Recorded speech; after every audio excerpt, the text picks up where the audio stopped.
Sebanyak 264 etnis imigran Rohingya yang mendarat di Kuala Sembilan, Kampung Alubu, Kecamatan Perlak Barat, Kabupaten Aceh Timur, kini dipindahkan ke tempat penampungan sementara, tepatnya di Desa Serebuk Rawang, Kecamatan Perlak Timur. Abdullah, salah satu imigran Rohingya, mengatakan pihaknya dari Myanmar menuju Indonesia, tepatnya ke Kabupaten Aceh Timur. Provinsi Aceh ini memakan waktu sekitar 15 hari lamanya menggunakan jalur laut.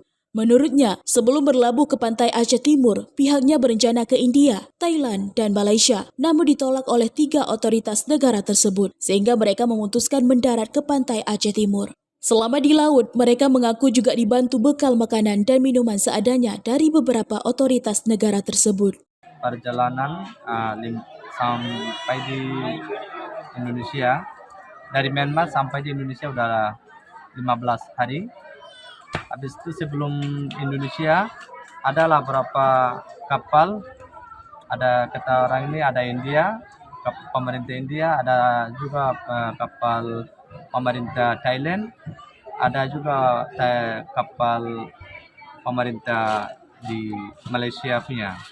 Mereka di Malaysia punya pemerintah kasih makanan sedikit kasih makanan untuk mereka, kasih obat juga, kasih air minum.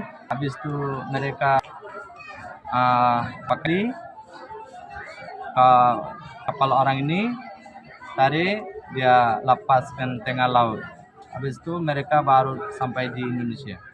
Sejak tahun lalu hingga awal tahun ini, sudah ribuan imigran Rohingya yang mendarat di Aceh. Para imigran mendarat di sejumlah titik di Aceh, seperti di Aceh Selatan, Pulau Sabang, Aceh Besar, Pidi, Aceh Utara, Kota Langsa, dan Aceh Timur. Dari Aceh Timur, Romi Syaputra melaporkan untuk Puja TV.